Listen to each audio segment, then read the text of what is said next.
I am the way, the truth, and the life. No one comes to the Father but through me.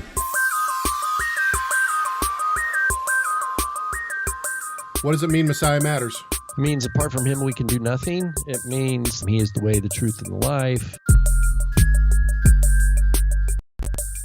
Do people realize that their theology is completely engulfed and enwrapped with the Messiah? We have to have the Tanakh to know the Messiah. But we have to have the Messiah to know the Tanakh.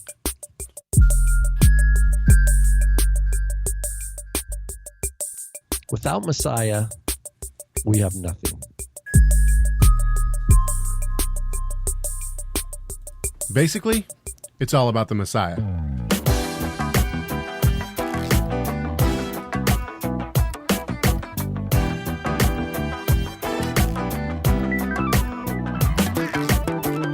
It's Wednesday, January 17th. Welcome to Messiah Matters, show 202. My name is Caleb Haig. I'm coming to you from the TorahResource offices in Tacoma, Washington, and in the cold, dark, damp corner of his own basement in Spokane. Rob Van Hoff. What up, Rob? How's it going, buddy? I want to know what the gematria of Tacoma is. Oh, or the PaleoHebrew message Hebrew of the, yes. of Tacoma. I think it's, because I know we think of it as an Indian, Native American, originally tribal term, Tahoma, right? But I think since they come from the tribes of Israel, and we know from Mormonism, Joseph Smith, and other early, actually before Joseph Smith, we had back into the 18th, I think even 17th century, we had people saying, look, these native tribes here are basically speaking Hebrew, and they are the lost tribes. So I think where Caleb lives and broadcasts from has a you should write a book. You should write a book. All those have been written. Many books are wear out the flesh, it says in Ecclesiastes. Well, it's been a week. Have you had a good week? Yeah. Yeah, it's good. I love the fact that they're putting all these manuscripts online. Yeah. Which ones are you looking at? Well, I've been looking at the Palestinian Talmud, or the Talmud Yerushalmi, is available online, which is I think it's a 13th century manuscript now. It's our earliest Talmud. Jerusalem Talmud that's the whole entirety. But I've been looking at how, things that where there's places in the rabbinic literature where they quote what seems to be like knowledge that you think a Masoret would have, something pertaining to an odd spelling or something like that. Am I smelling a SBL paper 2018? Well, I've got a deadline here in mid-February to try to pitch a talk at SBL in Denver. So anyway, that's what I'm working on. Nice. I've got a couple ideas, but anyway, we'll see. I'm writing now. Unlike Rob, since he's actually submitted and been accepted at the National Society of Biblical Literature, all he has to do is submit an abstract, and they'll accept an abstract and then may accept his paper. I myself, however, have not done that yet. I haven't submitted a paper that's been accepted. So every time I submit, I have to write the entire paper before the deadline so that they can read the entire paper and see if it's something that they think is worthy. So I have the bare bones of a paper that has been written, and arguing on whether or not the two cups in Luke 22 are original or not, or whether or not it's an insertion. And so we'll see. I got a lot of work still to do if I'm going to submit a full paper by March 7th, which I believe the deadline is. So, all right. Well, we got a very small showing in the in the chat room today, but we're happy everyone is there. Welcome everyone to the chat room. We'd like to welcome everyone on Torah Resource Radio as well. And we'll just get this all out of the way real quick. The Rob and Caleb show shows you where my head still is. Messiah Matters, rather. Yeah. Messiah Matters is brought to you. You can go to Torah Resource and find all sorts of great things. And, I should tell you, we've talked about the Torah Resource Digital Library before. And the digital library, I wanted to see, it took me several days to do, just an hour here, an hour there. But I wanted to see how much I thought, how much time in lectures and teachings was up on the library. Okay. Now I give you, let's play a game here. You have a guess. If you were to take all of the lectures in a row and all of the teachings that we have in the library on Torah Resource, and it is a paid service. I'm not trying to trick anybody here. It's a paid service. It costs about $8.26 a month, but you have to buy it in a year, so it's $100, $100 a year. How much, Rob, do you think, how many audio lectures and videos and everything, the time put together without repeating one lecture, how much time do you think is up there? Oh, I have no idea. That's like, I would just say a couple hundred hours. Couple hundred hours. Okay. But that's. Let me break it down. Let me break it down for you like this. There's 72,304 minutes of lectures without repeating once. 72,000 minutes? That's right. So that comes out to 1,205 hours, which comes out to 50 days, 20 hours. So if you were to have a solid, no repeats whatsoever, not one repeat. So you could listen if you have a library membership and you don't sleep at all, and you just dedicate yourself to listening nonstop to what's on the library, you can listen for over 50 days, 20 hours. How many total hours again? One more time. 1,205, but that's low because we've 1,200 hours. Okay. We actually didn't factor in some of the things that are new that are up there and things that keep going every day or every week rather. So, yeah. So anyway, go to Torah Resources. Tons of free stuff up there too, and it's well worth checking out, including one of the papers that I'm going to reference. Call 253-465-3205. I just did the math. Sorry, that's a part-time job. 1,200 hours divided by 52 weeks. That's 23 hours a week.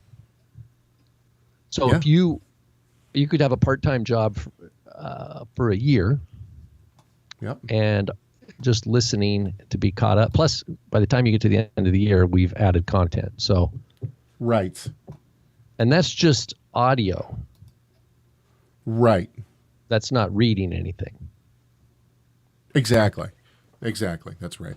Okay. Anyway. And then finally, send us emails, chag@TorahResource.com. It's chag@TorahResource.com. I don't know why, and I'm sorry if I seem distracted right now. My CPU is just way overdriving, and I'm not sure why, on both of my computers. For those who don't know, I have quite the setup here. You can't see it, but I actually have 3 screens in front of me. That's why you'll see me look around all the time. And then I have 2 lights. And so it really looks like I'm much more important than I am. And 2 keyboards nonetheless, because I got 2 computers that are running. And basically what I have to do is I have to broadcast everything that we're doing on one computer. And then I have to view everything else so that my CPU is not too overdriven, like YouTube and everything on a different computer. So it's quite the setup. And it took us, 5 years to figure out how to do this right. Yes. All right, good times. Well, let's. I have a good quote I want to share. Okay, I'm going to mute myself. Hang on just a second and cough real quick. Hang on. Okay. So, okay. Go ahead. It didn't mute for me. No, it never mutes for you. It only mutes for them. Anyway, I like this quote. This is from Robert Brody, Mishnah and Tosefta Studies. If anybody's interested. Published by Magnus Press in Israel. We were talking about this before we came on air. This is super fascinating. Keep going. Well, anyway, this is a side. There's stuff here that Caleb will probably use for his thesis. But anyway, just check this out. Brody quotes Saul Lieberman, who was a major rabbinic scholar in the 20th century, like major. Interesting story. He received semicha as a rabbi in Israel, Orthodox rabbi in Israel, had endorsements from like the major rabbis in Israel. This is before the state of Israel, right? So this is before 1948.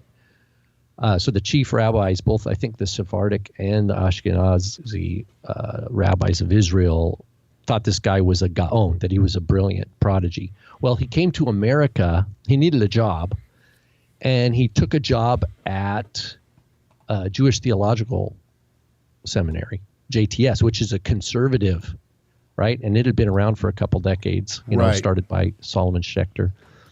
And so the Orthodox kind of disowned him, and they had to start going back and like re-editing and taking that they had called him like the great the Rav, the great rabbi, the brilliant, because they're like, oh man, but he just took a job at a conservative thing.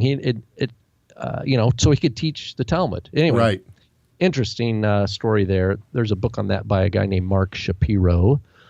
It's in English, but it has all the Hebrew text as well. It's Saul Lieberman and the Orthodox, I think. Shapiro, SHIPSHAPIRO, Mark, MARC. Anyway, Brody quotes Lieberman, and I have the Hebrew, but the English translation is this. Lieberman says this: scientific methods are only craftsman's tools in the hands of a craftsman. When they fall into the hands of unqualified people, lo, it is possible to ruin and destroy much more with tools than with bare hands. So I'm going to read that one more time. Scientific methods are only craftsman's tools in the hands of a craftsman. This reminded me, Caleb, of your dad. Many times I've heard him, and I've seen him in writing too, because his love for woodworking, right, and high appreciation for sharp. Okay, hang on just a second. Planer, right? Exactly. But Lieberman's using the same thing. He's saying you can do more damage. Right now, one of those tools can do more damage in the. Let me explain this real quick. Hang on just a sec, because my dad is a very, very skilled carpenter. My parents' dining room table, all of their bookshelves. He made this gorgeous china cabinet. He's remodeled almost every every room in their home. Now, if you give him like a planer or you give him a chisel, that's a good one. You give him a chisel, and he can actually carve beautiful, beautiful things into wood. You give me a chisel, and I will ruin whatever it is you want me to work on. I guarantee it. Man, I had the. Yeah, the point is that I did not inherit my father's ability to work with wood, and if you give me a tool like that, I will ruin stuff. So the point's well taken. So the tool, or you could say the same thing with like a knife and a chef, right? Right. Who's preparing food, right? The same kind of thing. In the hands of unqualified people, it's possible to ruin and destroy much more with tools than with bare hands. So anyway, that just stuck out to me. I like Lieberman's. This is Brody quoting. Boy, we've seen that this week in Tacoma at two different congregations. Two different congregations have really had some unfortunate things that have happened and from the pulpit, which is very unfortunate. Okay, so let's go now to. You want to answer a question? Sure. Okay. This is from Tanya, and she left this comment.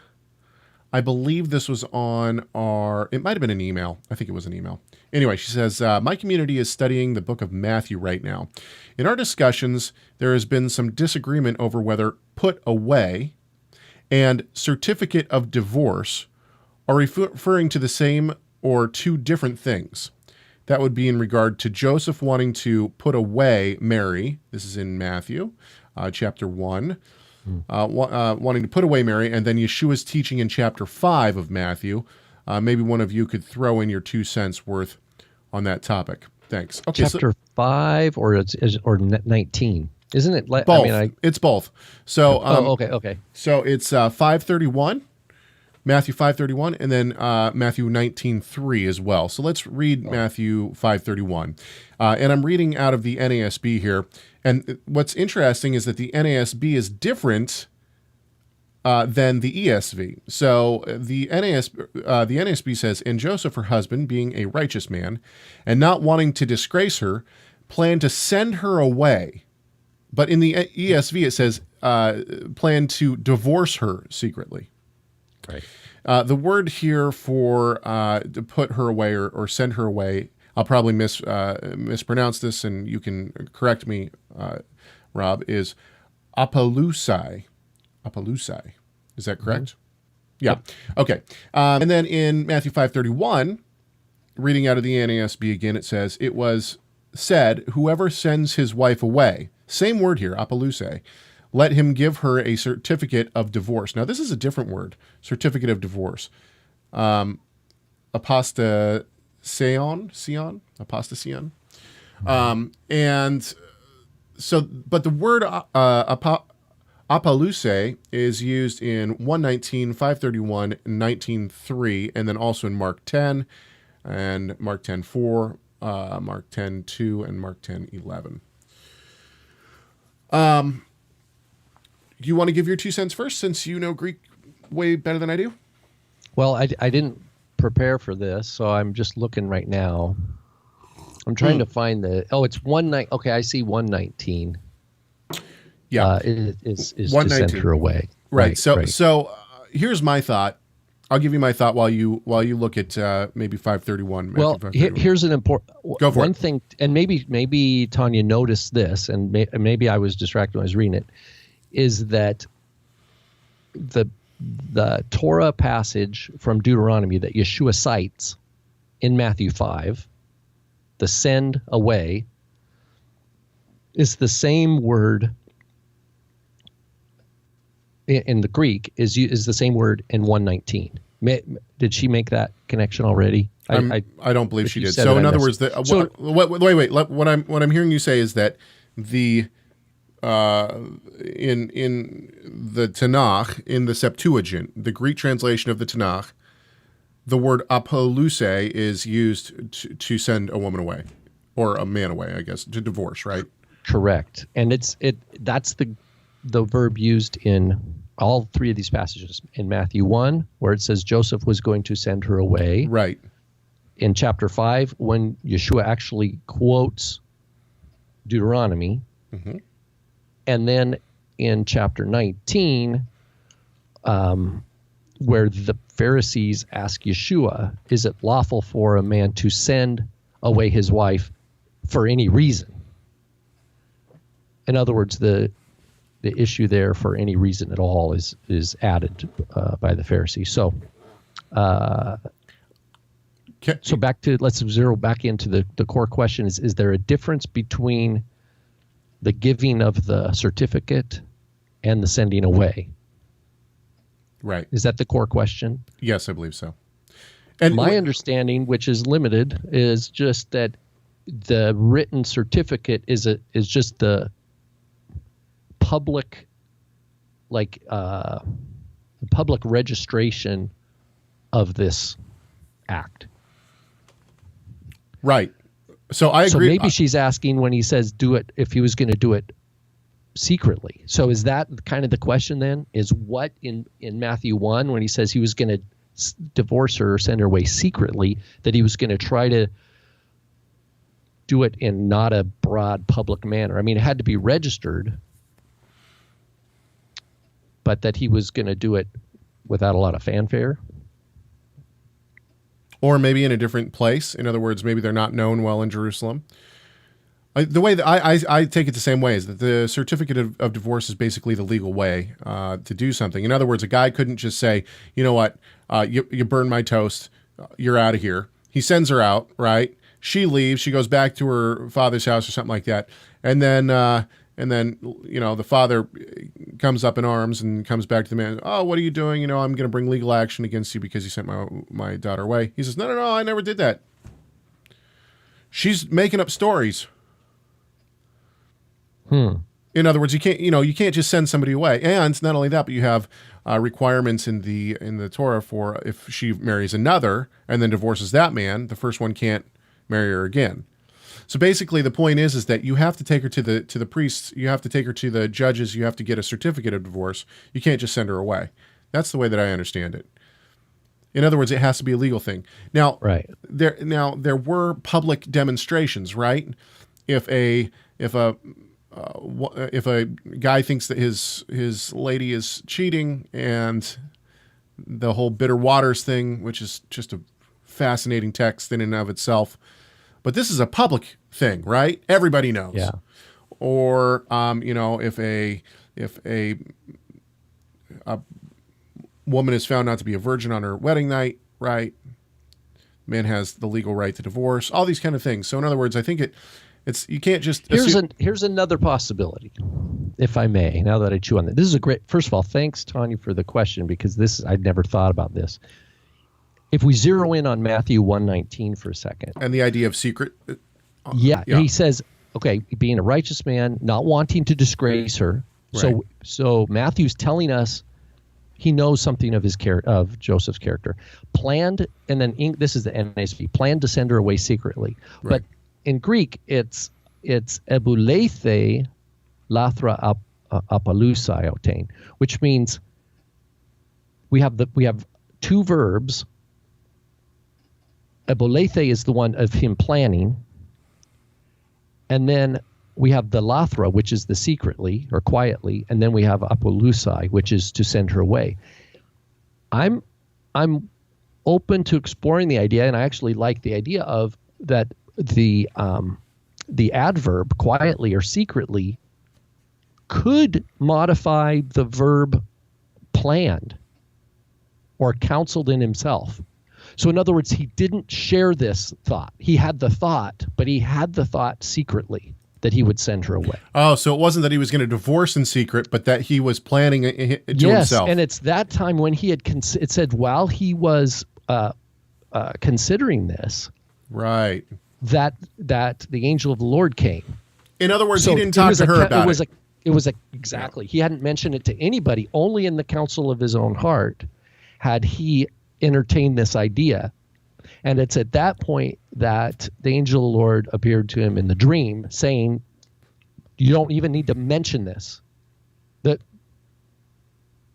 strike that thought from your heart, right? Or get that rock out of your shoe, right? Right.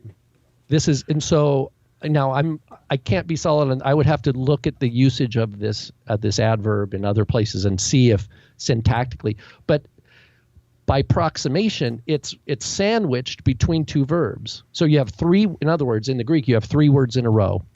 He planned, then you have secretly to send her away. So the question is, this adverb, it could modify the verb that came before it. He secretly planned, or quietly in his own heart planned. Interesting. Or he planned to send her away secretly. So the question is, this adverb quietly or secretly, does it modify, which verb does it modify? And by proximity, it's right between both. So, and because it was in a dream that it says, when he had considered this, behold, I favor, and this is why I'm glad she asked the question, because I never had looked at this before from this angle. I favor that reading. I'm inclined to say, yeah, he didn't mention this to anybody. Not even except her. Obviously way after the fact, he shared it in retrospect, and that's how Matthew knows to tell us, right? Because the story became told, but at the original time when this really was going down, I think Joseph, he's a Torah observant man. Why would he not consider, right? How would you not at least know that there's a legal situation? Yeah, that there's a legal permission in the Torah for certain reasons, and why would he not have the thought to say, does this qualify even? And then he doesn't want to disgrace her. He loves her, right? He's not, it's not for himself. He's not trying to make himself look good. It's a legitimate conundrum. Right. Anyway, great question. Yeah, I like it. I like the thoughts on that too. Okay.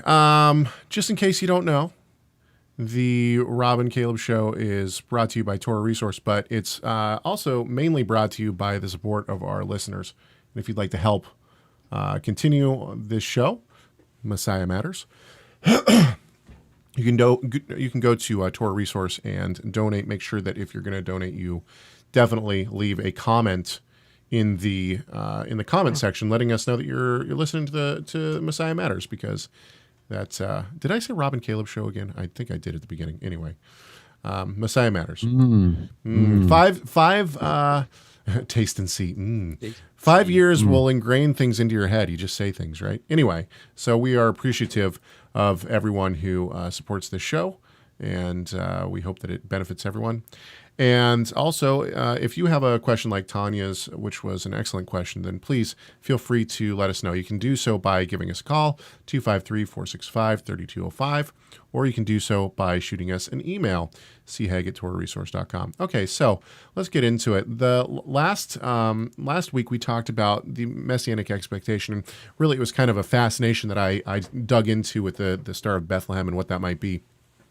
This week, I want to kind of continue on in that same idea of what was the expectation of people in the first century. And to do that, I think that we need to look a little bit at the Torah. And I don't know, in your show notes this week, for everyone who gets the show notes, you might realize that I put in a DVD series by Ariel Berkowitz called The Exodus Gospel.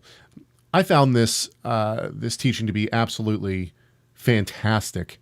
It was one of the things that really kind of built a lot of my understanding of the Exodus, and that was because of the way that Ariel teaches. You can find that series on Torah Resource in the store under the videos section of our store, but it's called The Exodus Gospel, and so he got me thinking on these kind of things, and so Rob and I were talking about 1 Corinthians 15, 1-5 this past week, as we were talking about what we're going to talk about on this show.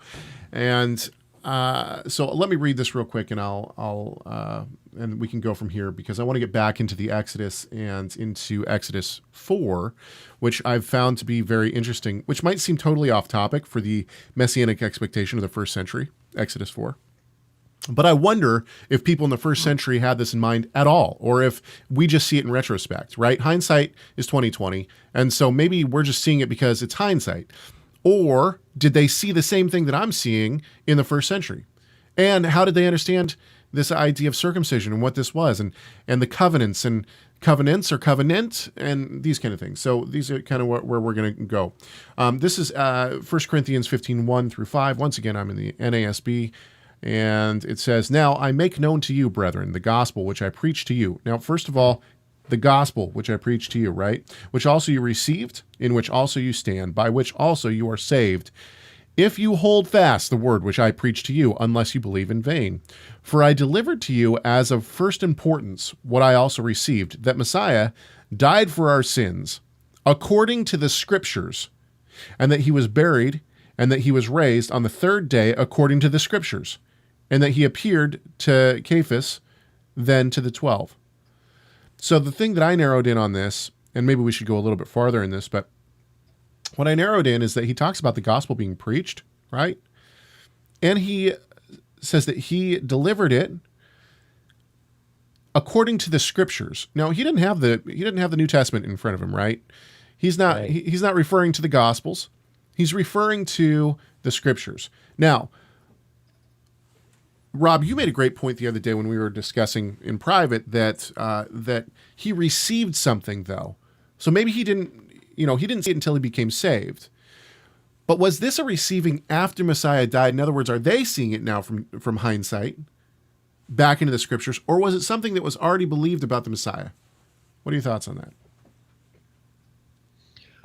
Boy, there's a lot to say. One of the difficulties that we have to resolve is Paul's testimony here in 1 Corinthians 15, like you read.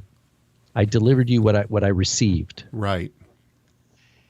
And then it's like, well, did he receive it from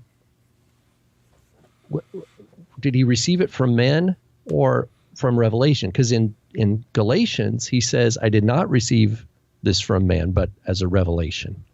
And wait, hang on just a sec. On that thought, do you think that means on the road to Emmaus when he was blinded? Yeah.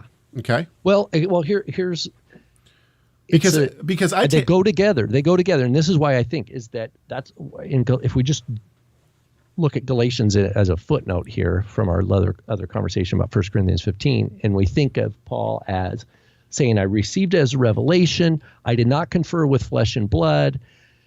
In other words, he didn't go and test it right away. In other words, he didn't look for validation. He accepted it as it was. Because all his network by that point were not believers, right? Paul's basic operating network were people who were of the same mind as he towards the believing communities. Sure. So when he becomes a believer, and then he spends time with Ananias, as we know from Acts chapter 9 or chapter 8, chapter 9, somewhere in there. But then later he says he goes to Jerusalem he goes up by revelation to lay out the gospel that he's been preaching to see if he was running in vain, right? To see if he had run or had been running in vain. In other words, he eventually he doesn't stay a hermit, even though he says he goes to Arabia. He doesn't stay a hermit. He goes through this time where he has to unlearn, right? He has to relearn.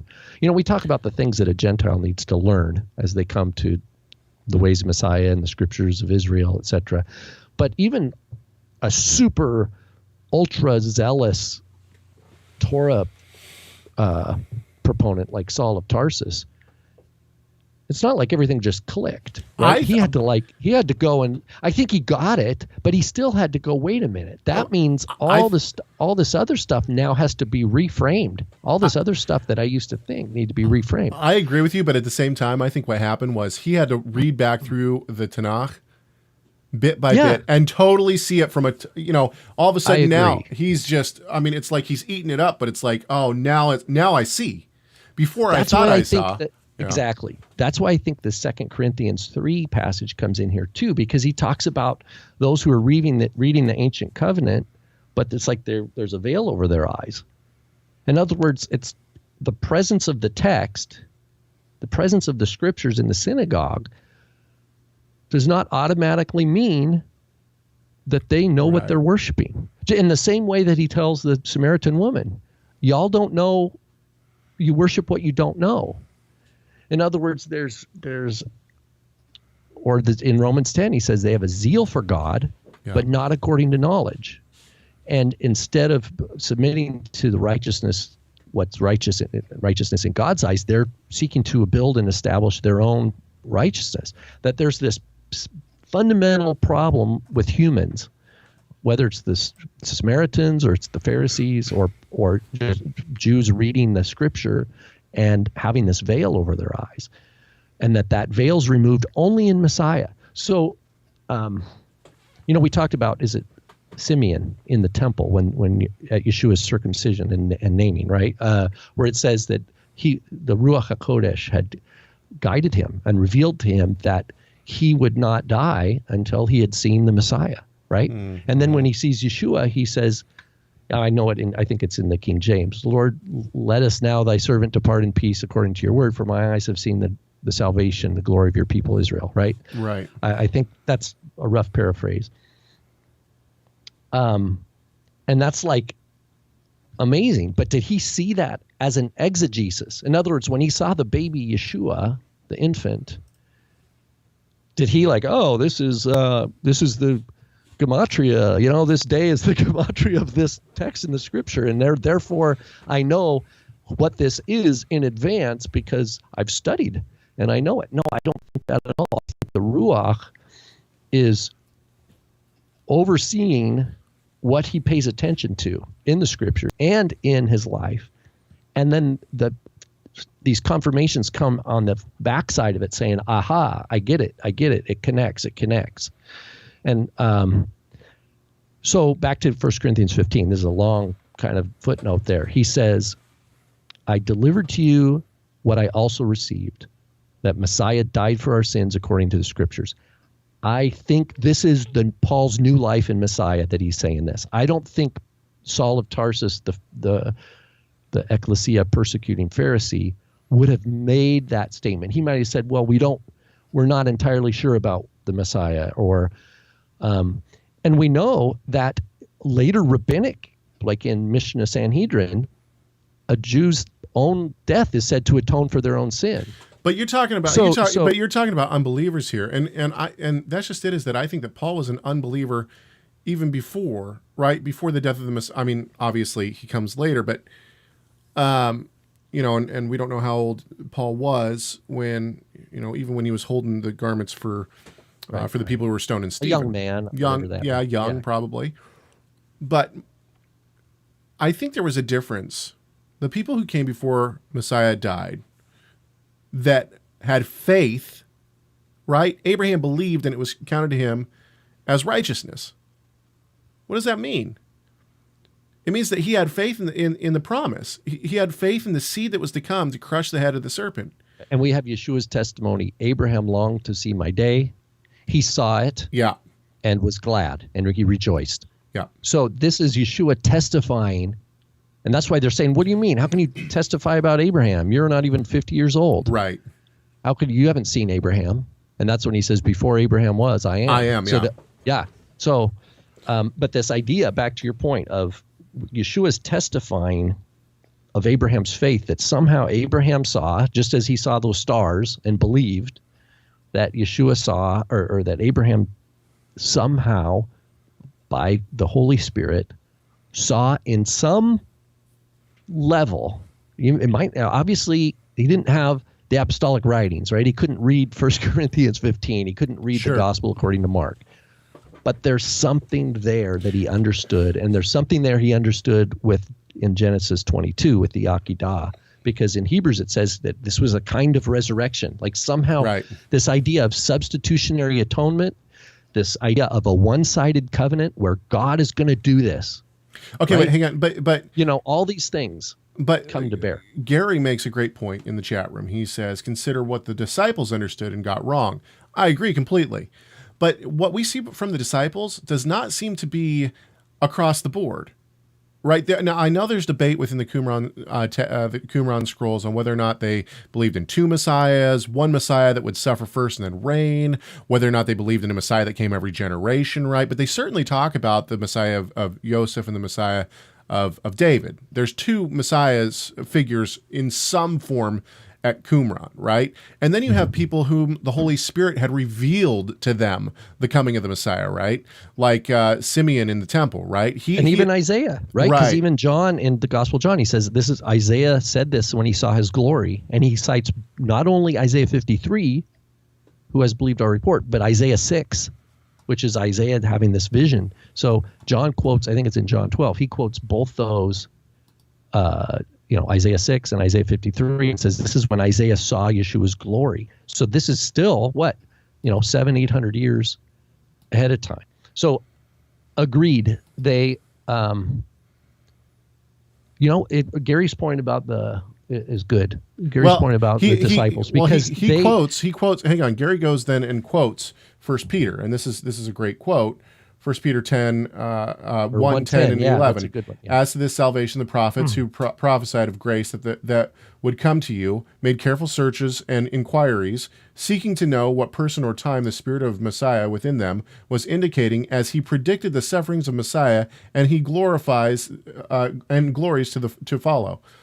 Amen. And he goes on. Gary continues to quote 1 Peter, which is an excellent passage. But my point here is simply that it seems like there wasn't a messianic expectation that was just across the board. It's not like everybody was like, he's going to come, he's going to deal with sin. But there was people who believed it. And then you have Peter, right? Who says, we're going to, I'm obviously paraphrasing, but, the Messiah says, I have to suffer or whatever, and I'm going to die. They're going to put me to death. No, I'll fight with you. Let's go take Jerusalem, essentially. And Yeshua says, get behind me, Satan. Don't you know? Right? And so the point is that even the disciples, I agree with Gary, even the disciples are saying, they're not quite getting it until, and even after he dies, right? On the road, on the road out of Jerusalem, Yeshua has to reveal himself through the scriptures to them. So, it's, to me, it maybe it's crazy, but you think about like the airplane that flies from, let's say, Seattle to Hawaii or something, right? At any one time, yes, the airplane is going to Hawaii, right? But at any one time, the plane is not aimed directly at Hawaii. It's always correcting, right? Right. It's always correcting. And then even at I've never been to Hawaii, but the idea is, so the airplane comes to the airport and they're going to say, okay, the air traffic control, you need to do another lap because this other plane got delayed or whatever. So now there's all these things that happen where the airplane has to keep making corrections and adjustments. And it's not until that final approach where it's squared off and it lands. And in the same way, I think the Messiah is coming, right? So Abraham knows the big picture. Yeah, the airplane's going to Hawaii, right?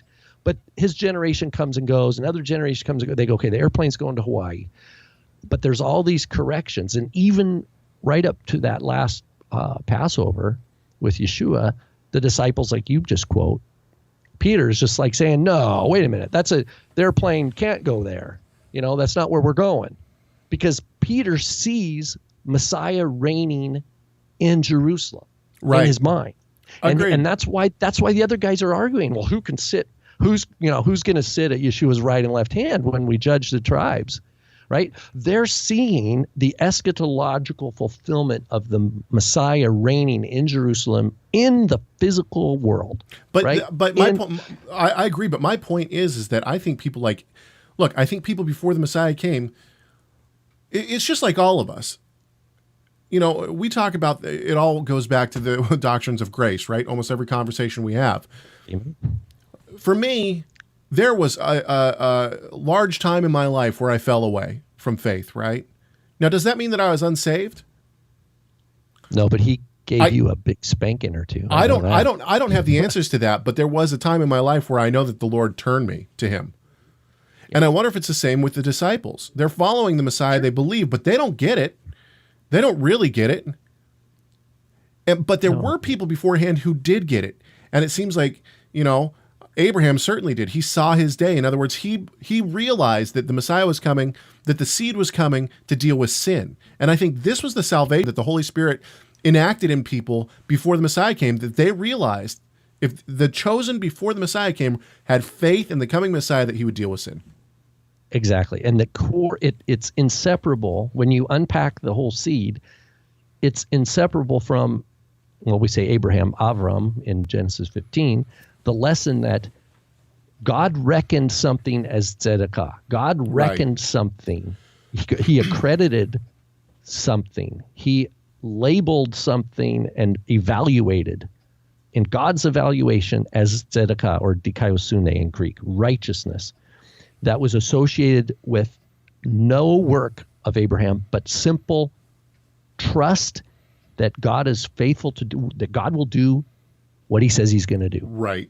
And then when you have that, and then you have the covenant that is cut right on the heels of that is described in Genesis 15. The vision of that what was to come, of the Exodus. And this is going to get us, Caleb, we're on our way, just like that airplane, we're on our way to Exodus 4. Corrected. Yep. The one-sided covenant, look, your children are going to be slaves, but I'm going to bring them out. So Abraham doesn't leave without some couple 100-year future, but he also has this long-term future with the stars, right? That such shall your offspring be. And this is, Abraham realized it's all bigger than he could ever do.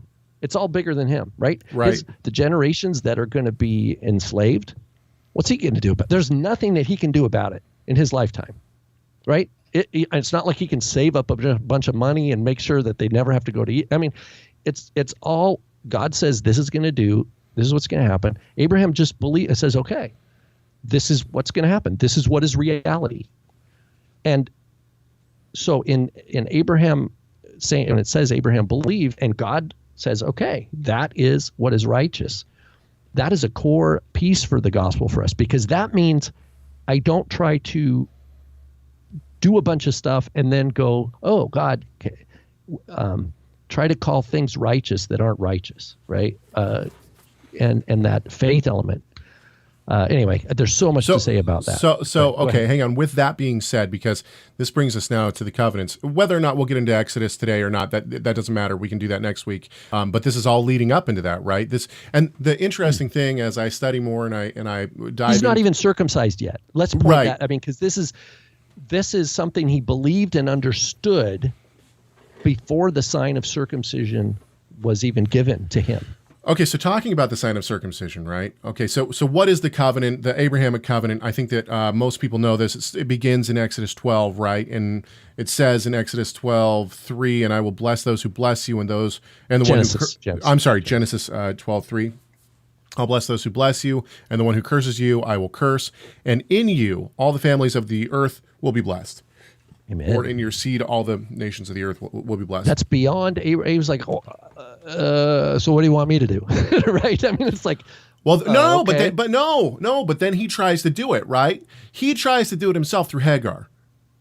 And it doesn't. Yeah. And it doesn't work. He does believe. Right. He does believe, but then then the seasons come and go, right? The years come and go, and he's like, well, he tries to do it himself. Did I misunderstand? Yeah, he starts doubting. Yeah. And that's a good lesson for all of us. It's an important lesson for all of us, is that the seeds, and Yeshua talks about the seeds that fall into the different types of situation, right? Well, the doubts, doubts and stuff like this are something we all have to deal with. The most interesting thing is that this covenant, and we'll talk about what this covenant actually is, because it's not just, it's the promise of the coming Messiah, right? This covenant is the promise of the coming Messiah. But let's wait for a second on that. How are all these nations going to bless Abraham? Like, is he supposed to like get a Facebook account and try to get as many likes? Or is that how? It's like there's a Facebook that has bless or curse, right? It has its button, and then but Abraham was already rich. That's just it. Abraham was already rich. He wasn't a pauper. He was a wealthy man at this point. Okay. And so, but then since he tried to do it through Hagar, and since Sarah laughs and all these things, the sign of the covenant, the sign of the Messiah coming, is that and what a barbaric action, right? To take away the flesh of the organ of procreation from the male. Why? Well, and this is where the virgin birth ties in so well, and this is why we see the virgin birth. It's prophesied through the act of circumcision, taking away the flesh of the male organ of reproduction, is saying that the human element of the man will be taken out. It's taken off the table. Taken off the table. Exactly. It's the same way of Abraham. Like, look, only this lapid is going through only this pillar of flame is going through the covenant pieces. Right. This is not, Abraham has no ability to alter the terms of the covenant. Exactly. Right. Right. And exactly. that circumcision is a seal of this faith, of this. But it's a sign of the Messiah. Thing. That's the greatest part, is that the cutting away of the foreskin is a sign of the Messiah coming. It is the sign that the Messiah will come through a virgin birth, that he won't have the sin nature, right? That the sin nature won't be there, that mankind can't do it themselves. They need God to help. It's a wonderful picture. Let's move now to Genesis 17, 6 through 14. And the reason I want to read this is because talking about the Abrahamic Covenant, what is the Abrahamic Covenant? And this is something that really struck me this week while I was studying these passages out, is this passage right here. And once again, I'm in the NASB. I will make you exceedingly fruitful, and I will make nations of you, and kings will come forth from you. I will establish my covenant between me and you and your descendants after you throughout your generations for an everlasting covenant, to be God to you and to your descendants after you. I will give to you and to your descendants after you the land of your sojournings. So this is important. All the land of Canaan for an everlasting possession. So all of a sudden, this covenant that he's talking about has land rights. But the Mosaic covenant is the one that has land rights, right? It's not the Abrahamic covenant, is it? Or is it?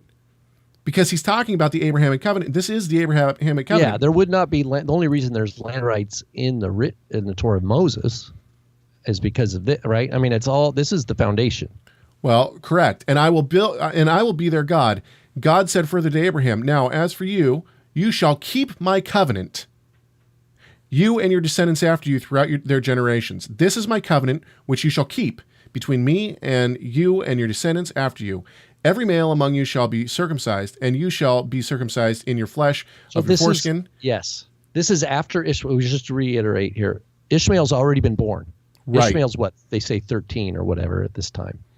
So, and God's already said, no, not him, right? So, okay, sorry, keep going. No. And so it goes on. But the point is that there's land rights here, and we're supposed to keep the covenant, right? Does this just mean for the circumcision? Or does it mean to keep the commandments? See, because what I see here in this passage is that the Mosaic covenant and the Abrahamic covenant are completely intertwined and inseparable. You can't separate the two. Yeah, the very Exodus, which we will get to when we get to Exodus 4, but the whole point of God's revelation to Moshe at the bush is, I am the God of Abraham. Right. In other words, it's all contextualized. And even how many times when Moses is dealing with Israel and their rebellion in the wilderness, he says, not according to what we've done, but according to your promise to Abraham, Isaac, and Jacob. It's like Moses' whole framework for understanding what the Exodus is about, for what Mount Sinai is about, what the promised land is all about, is completely, if that was a picture, the framework is all, and the backdrop is all covenant of Abraham. What's interesting is that for believers who say that the law of Moses has been done away with, one of the things that they point to is the idea of circumcision, that Paul has spoken against circumcision. Circumcision is not the Mosaic covenant. Circumcision is the Abrahamic covenant, if we're going to separate the two. And that's exactly right. And the Abrahamic covenant is the promise of the Messiah and that all the nations will be blessed. You can't take that away. If you take that away, then the nations don't have the Messiah. Right? Again, even in John's gospel, he says Moses gave you circumcision, but it's not really of Moses, it's really from the fathers. Right. Which is really from the fathers. So even Yeshua, his teachings captured in the Gospel of John, Yeshua's making that point to people. Yeshua is in his teaching is saying, look, circumcision is from the fathers. And he's contextualizing how do we read Moses. Right. We have to understand it in terms of Abraham. So then let's move now to Exodus and Exodus 4:24 through 26, which is just a very, what seems to be, at first glance, seems to be an out-of-place story in the middle of this narrative, right? God tells Moses, go down to Egypt. You're going to be the mouthpiece, okay? And you're going to tell Pharaoh that that he needs to let my people go. And Moses hems and haws and whatnot, but basically he decides, okay, I'm going to do that. But then, and actually right before this, I forgot to grab the passage right before this because this is really, let's see here, Exodus, pardon me while I find this, for, let's say, 20 and following. So we have right here in... Oh, you're talking 21? And 21, 22. So let's start there. And the Lord said to Moses, when you go back to Egypt, see that you do before Pharaoh all the miracles that I have put in your power, but I will harden his heart so that he will not let the people go. And 22, then you shall say to Pharaoh, thus says the Lord, Israel is my firstborn. This is important. Israel. Yes. And it's my son, my firstborn. This is the first time in the entire Tanakh, or in the entire Torah, that the nation of Israel is referred to as such, as Israel. Before, it's always towards a person, right? But this is the first time it refers to the nation, and it's called the firstborn son. Very important. In 23, and I say to you, let my son go, that he may serve me. If you refuse to let him go, behold, I will kill your firstborn son. So we have firstborn son. He threatens Pharaoh's firstborn son. He refers to Israel as God's firstborn son. And then all of a sudden we have this, what seems like a very peculiar passage. And we studied this I'm part of a small group in here in Tacoma, and we studied this in small groups. So those who might be in the small group or are listening to this, sorry for the recap. But then he goes into 424, right? And we have this story. At a lodging place on the way, the Lord met him, that is Moses, and sought to put him to death. Then Zipporah took a flint and cut off her son's foreskin and touched Moses' feet. Moses is not actually in there. It's touched his feet with it and said, "Surely you are a bridegroom of blood to me." So he let him alone. It was then that he said, "A bridegroom of blood," because of the circumcision. So, and then it goes back into the story. Then all of a sudden we're back into the story about the Lord said to Aaron, "Go into the wilderness." So you have these two verses that seem somewhat peculiar. There are several things we can glean from this, though. First of all, one of Moses' sons was not circumcised. And so he's breaking the very covenant that he's going to help fulfill in Egypt, right? The covenant of the Messiah coming forth from Abraham has to be fulfilled, and God's going to bring the nation of Israel out to do that and give them the land so that the Messiah can come, right?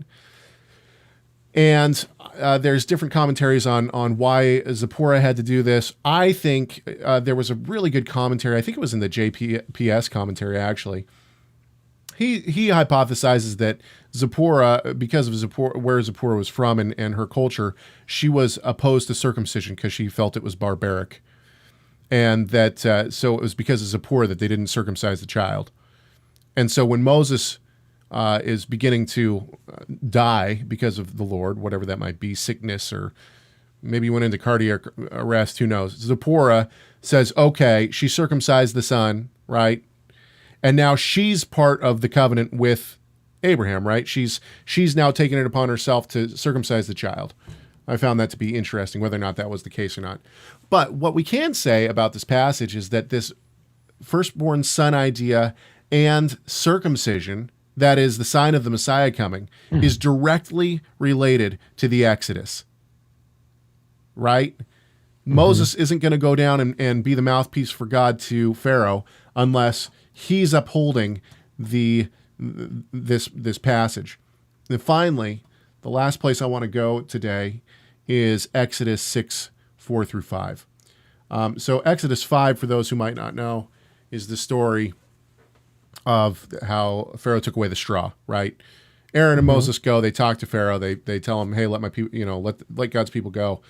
Pharaoh says, absolutely not. In fact, I'm going to give him more work. So he takes the straw away, and that's what 5 is all about. So now 6 comes, and we have some very interesting verses in chapter 6 of Exodus. But in verses 4 through 5, it says, I also established my covenant with them to give them the land of Canaan, the land in which they sojourned. Furthermore, I have heard the groaning of the sons of Israel because the Egyptians are holding them in bondage, and I have remembered my covenant. So once again, we have the covenant, the Abrahamic covenant, directly linked with the Exodus from Egypt. The Messiah is intimately woven throughout the Exodus narrative. And we can look at more of this, right? I mean, as Passover comes up, we can see the correlation, right? That it is, I've said this before, I believe that the Exodus from Egypt, I know I've been talking a long time, I'll give you a few seconds here, and I'll give you some time in a few seconds. Go ahead. But I believe that the Exodus from Egypt is a direct prophecy of each one of our individual salvation. We were in bondage to sin, right? And to our own flesh. And with an outstretched arm, with a mighty hand and an outstretched arm, God reaches in of nothing that we can do. Israel didn't have a choice. They couldn't leave Egypt. But with an outstretched arm, God reaches in and he gives us the faith, and he brings us out from under the bondage, and he brings us through the water as a new birth, as a new people, as a new person, right? And then we sojourn with him, and through a time in the wilderness, is sanctification, right? Until we reach the promised land. And that promised land is dwelling with our King forever. But sanctification is the wilderness, right? That's how I see the Exodus. And I wonder if people whom the Holy Spirit had given it to understood these things, understood what circumcision was, understood what the promise was, understood who the seed was or what the seed was and what he would do, and then saw through the Exodus their own personal salvation through the Messiah. I wonder. Right. Well, this is confirmed. Paul talks about baptism. They were baptized in the sea, for example, right? Paul calls Yeshua the Pesach. Right. Right? Right.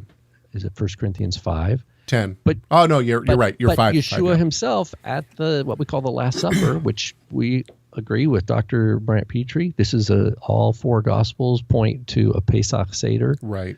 And that Yeshua is teaching. He's like unpacking the whole meaning here, right? And he says, and he also points that seed to I will eat it with you again in the kingdom. In other words, there is this worldly fulfillment that that is unfolding while he's having his last meal with his disciples. But then he's also pointing to a future as well. So there's this thing that's going on. But I'm so glad that you brought up Exodus 6, because this is the 4 in certain rabbinic accounts that there's 4 cups of wine, right, in the Seder, traditionally, and they relate to the verbs used in this passage. The first one is I will free you. That's I will cause you to go out, literally. Hotzeiti etchem. Hitzalti, I will deliver you. V'ga'alti, that's the redemption. I will redeem you. And then lachachti the first word in verse 7. V'lakachti, and I will take you for myself. So that this idea of these actions of God, that God promised in advance before the actual, this is still Egypt in bondage. Right. But he's coming with Moses and he's saying, this is what's going to happen. And these 4 key things, I will cause you to go out, which is I will free you. I will deliver you, or I will save you. I will redeem you, and I will take you to myself. That this is God unpacking whether the later attribution of a specific cup to each of these is just to highlight these verbs, these promises, or whether, at what date those 4 cups were officially added, we can sideline. But the idea that the actions are here. God says, I have remembered, like you said. That doesn't mean he forgot. Right. It means now is the time that I am going to act according to the covenant that I promised, the oath I swore by myself years and years and years and years ago.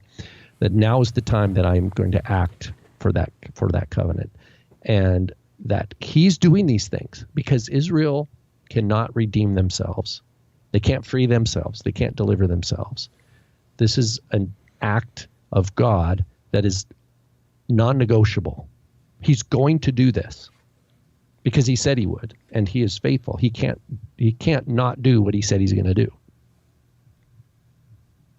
Right. There's just on the fly here. I want to go here to Exodus 6 again. 2 and 3. There was someone, I was listening to a teacher actually this morning that was recorded from this past Shabbat. And it's interesting because the small group, we talked about this last week. And so this has really been on my mind. But he, in Exodus 6:2, it says, God spoke to Moses and said to him, I am the Lord. I appeared to Abraham, to Isaac, and to Jacob as El Shaddai. But by my name, Yod-Heh-Vav-Heh, I did not make myself known to them. I also established my covenant with them to give them the land of Canaan, so on and so forth, and we've already read this. But what does it mean, I appeared to Abraham, to Isaac, and to Jacob as El Shaddai, but by my name, Yod-Heh-Vav-Heh, I did not make myself known to them. Now, there's, for those who know what the JEPD or whatever theory, that there was 4 writers to the Torah, right? The 4 authors. They take this as proof that there was 4 authors. And the reason why is because Yod-Heh-Vav-Heh is used all through Genesis, right? And Yod-Heh-Vav-Heh appears to Abraham, right? And set in, it is Yod-Heh-Vav-Heh. And so they'll say, see, a later writer was redacting some of the stuff in Genesis. Well, this is nonsense, in my opinion. I think that Moses wrote the whole thing. So what does it mean? I appeared to Abraham, Isaac, and Jacob as El Shaddai, but by my name, Yod-Heh-Vav-Heh, they have not known me. And I heard a teacher that, just this morning I was listening who said, Abraham, Isaac, and Jacob, nobody knew the name Yod-Heh-Vav-Heh until this point in time. Well, I reject that as well. And the reason why is because I think what this means is that Yod-Heh-Vav-Heh, to know the name of Yod-Heh-Vav-Heh, is to understand in ways that haven't been understood before the characteristic of who God is. Absolutely spot on. It has to do with what Shem is, name. The idea is my reputation. It's like, It's not, do I pronounce it Yehovah, Yehovah, and I just keep, I'm going to stand at the Temple Mount, and I'm going to keep trying names until finally Messiah comes back when I get the right one.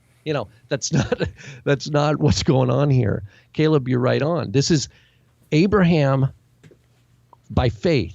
Abraham did not see in his own flesh and blood lifetime this fulfillment.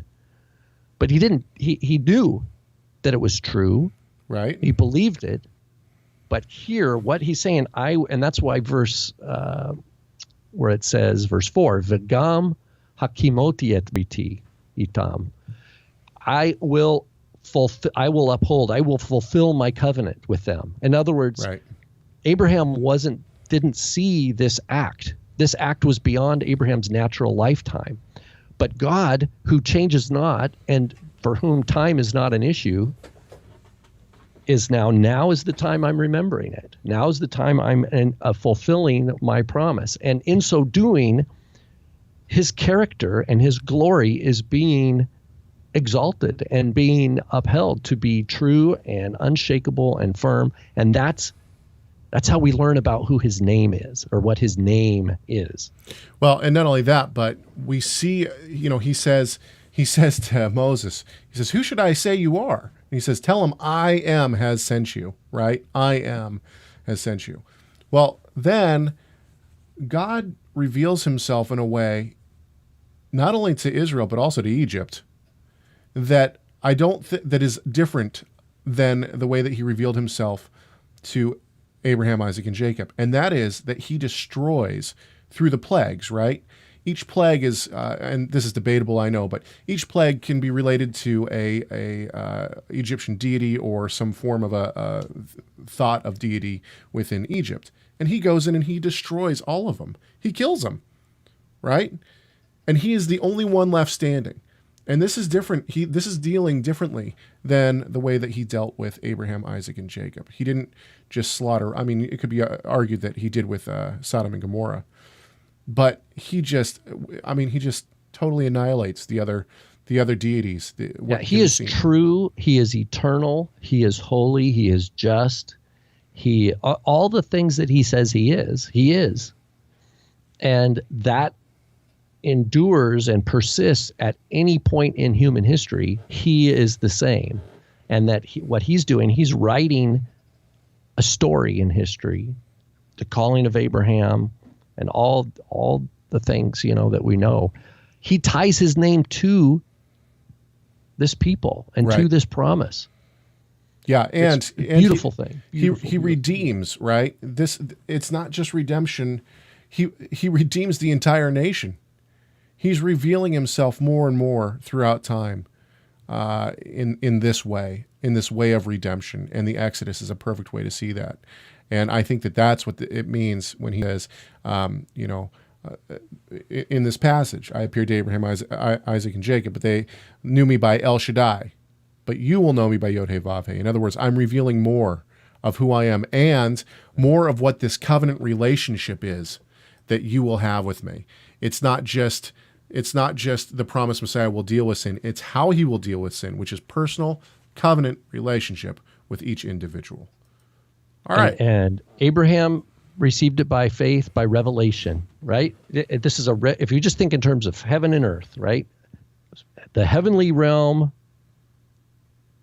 revealed to the earthly realm. Abraham didn't derive it. He wasn't studying some book and thought, there must be a God, right? Right. I know some rabbinic midrash tells that kind of story, that Abraham kind of used rational thought and then kind of had this rational proof of God. Well, I don't think that fits with Scripture. Rather, this is God knowing the end from the beginning, but also having an elect throughout history that he was going to reveal himself to, that would result in all the world being full of the knowledge of God, that his glory would shine forth, and all his characteristics would shine forth in all their glory, all his glory, and that he had sons, right? He had children that were going to participate in this glory, and as that's always behind the scenes, right? That's why the story is going the direction it's going. Right. Ultimately, in the birth of Messiah Yeshua, for our core point here, is back to we can't think of. Someone emailed me recently about, well, if there was a temple today, let's say there's a one Torah Gentile, could they go and participate in the Passover? Or if there's a Christian who's uncircumcised male who wants to go to Israel and participate in the Passover, and I'm like, well, this is all hypothetical. But the fact of the matter is the commandment is in Exodus 12, the uncircumcised will not participate in a Passover Seder. It doesn't matter if you're Jew, if you're Israeli born or native or foreign born, that circumcision is a requirement. Well, does that just mean, all they needed was to have their foreskin lopped off? Or when Moses is teaching about the circumcision, is he talking about, yes, physical circumcision, but physical circumcision as a sign of the Abrahamic Covenant? In other words, this is Abraham's family that participates in the Passover. That, like, in other words, you have to have there's a broader story that you are part of, that this is a mark of. It's not just a physical, because the other question is this. Well, let's say there is a temple today. Some Jews get together, they rebuild a temple and they set up everything. Okay. So let's say you have an ultra-Orthodox Jew, circumcised eighth day, but he rejects Yeshua. He's actually been part of burning, let's say, New Testaments in Israel, and he goes and celebrates Passover. Okay, is he fulfilling his obligation in God's eyes? Right? He's circumcised the eighth day. He's at this temple in Jerusalem, and he's eating the Passover. What's God's perspective on that? Right. Is he somehow, this man is righteous? I would say no. I would, just like Paul of Tarsus. Right. There's a reason why, or Saul of Tarsus, changed his direction in life. There's a reason why he stopped behaving a certain way and started behaving a brand new way with all he had. And the love of the true living God of Israel was behind that shift. And everything before that, he's like, that was like dung. Right. Because now it's like, okay, now I see, and I don't care what they do. I don't care what they do to me. Right. I don't care what the existing systems of the world do to me. I'm not budging from this course. So PJ asks a question, which I thought I already answered, but I'll read it again and be more specific, I guess. My question relates to Caleb's view that to know God by Yod-Heh-Vav-Heh meant to have that interaction of God's character. I'm not sure I said that. Interaction. I'm not. That's not what I said.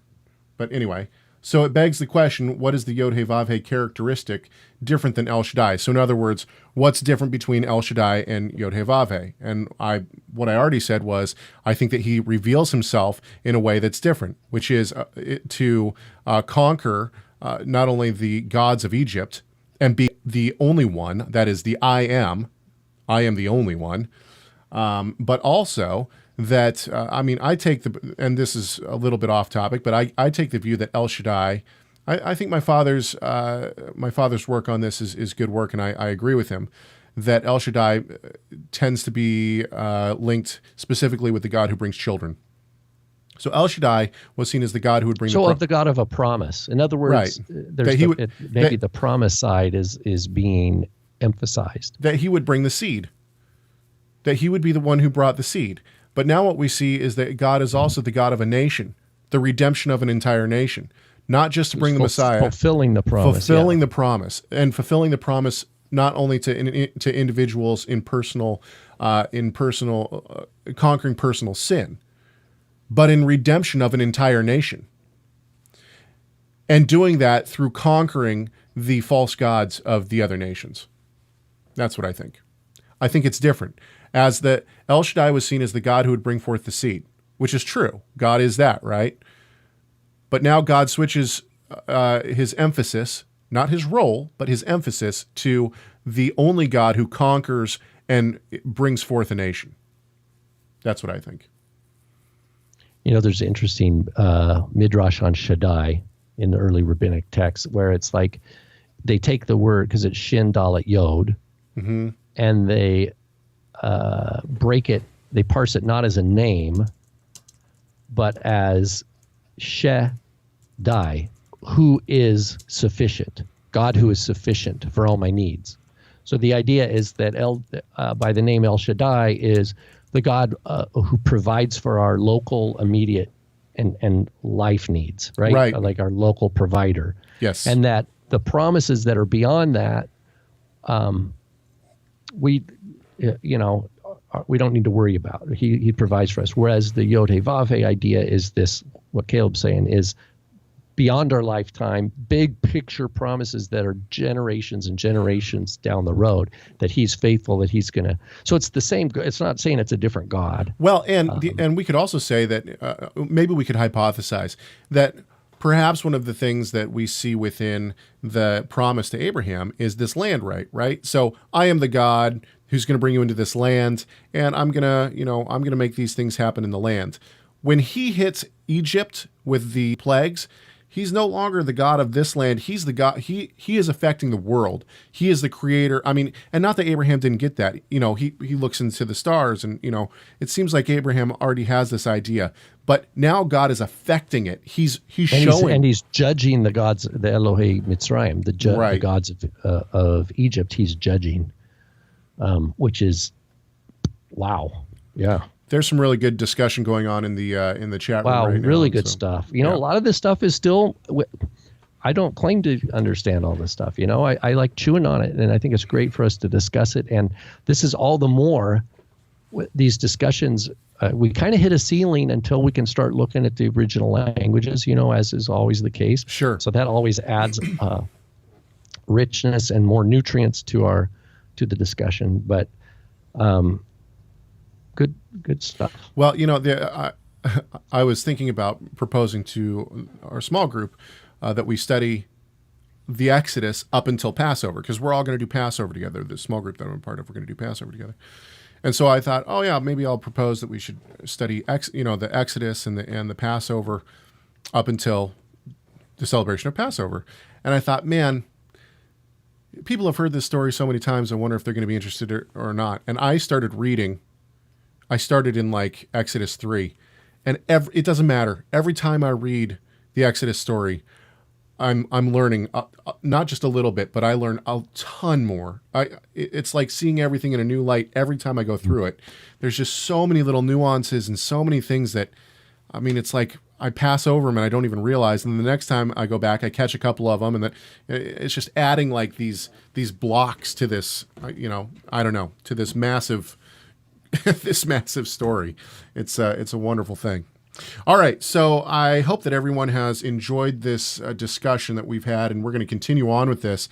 Whether or not we're going to continue on in the Exodus narrative, who knows? But we're going to continue to look at the Messianic expectation of the first century, what they believed and how they believed it, why they believed it, and also maybe we'll start looking at some of the various sects I mean, getting into Dead Sea Scroll studies is I think beyond it's beyond my expertise. There's no doubt about that. I'm not a Dead Sea Scroll scholar, and certainly not even a student of the Dead Sea Scrolls at this point. We need somebody like Ryan Blackwelder to come on and school us on those kind of things. But this much I can say is that we will continue to talk about the Messiah. And we will continue to talk about the way that he has affected our own lives through salvation and for everyone who's in the body of the Messiah.